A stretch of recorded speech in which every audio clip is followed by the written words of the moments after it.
Hi, my name is Alex and I am a social justice warrior. There are a few different ways to identify or define what a social justice warrior is. I identify as a social justice warrior because the running joke in my family is Alex is angry or passionate about some cause, so she's gonna go write a strongly worded letter about it to somebody. When I told my family I was making this video, they offered to buy me a sword. And while the tone of my family's jokes are very well-intentioned and all in good fun, the way people define social justice warrior or describe one online, has a much more vindictive tone. The first definition for social justice warrior on Urban Dictionary is a pejorative term for an individual who repeatedly and vehemently engages in arguments on social justice on the internet, often in a shallow and not well thought out way for the purpose of raising their own personal reputations. Social justice warrior is usually used online as a way to degrade people promoting progressive causes. So feel the shame, liberals and progressives and feminists, etc., because you are wrong. Just a quick aside to the anti-SJWs who I assume created this term. If you really wanted to degrade and shame liberals and progressive and feminists for their views, you probably should not have picked a term that sounded so badass.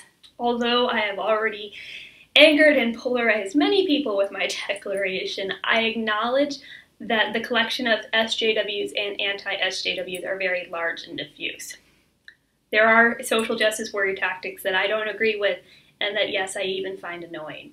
Certain social justice warriors can also silence the opposing argument, which does violate free speech. Anti-social justice warriors can also provide meaningful criticism that an SJW can then use to strengthen their arguments. However, an anti-social justice warrior can also just go too far and degrade and insult and silence a social justice warrior.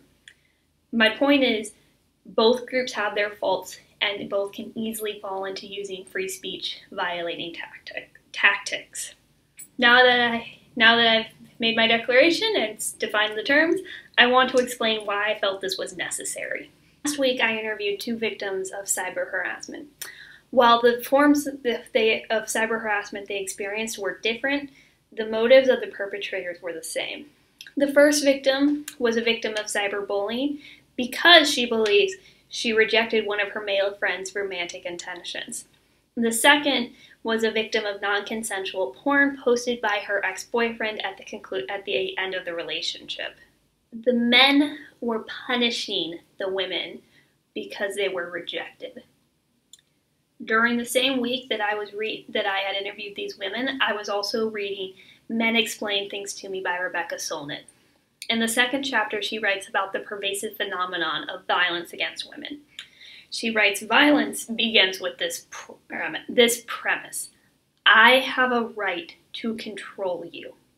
She writes specifically in the context of men enacting violence that whatever fears, whatever sense of vulnerability may underlie such behavior, it comes out of entitlement. The entitlement to inflict suffering and even death on people.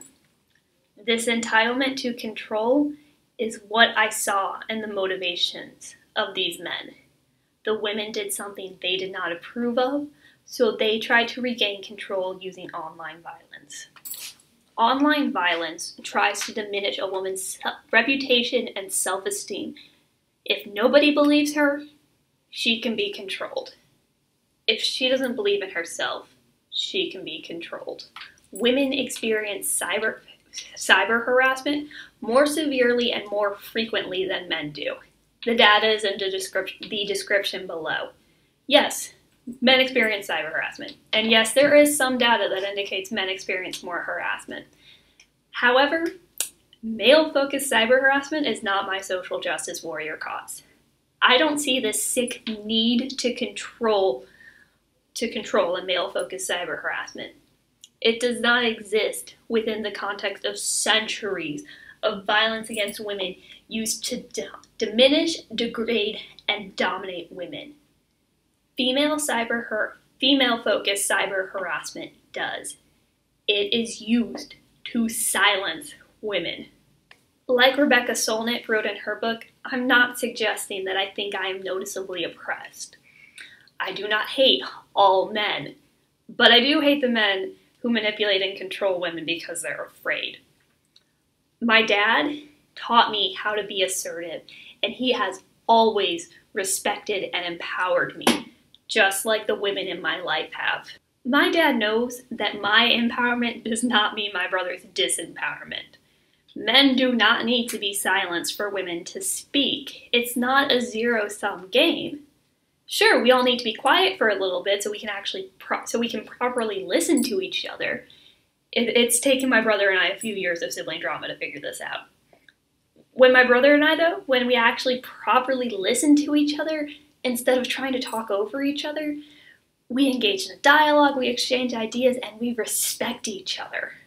Men who are using online violence to try to silence women are not listening.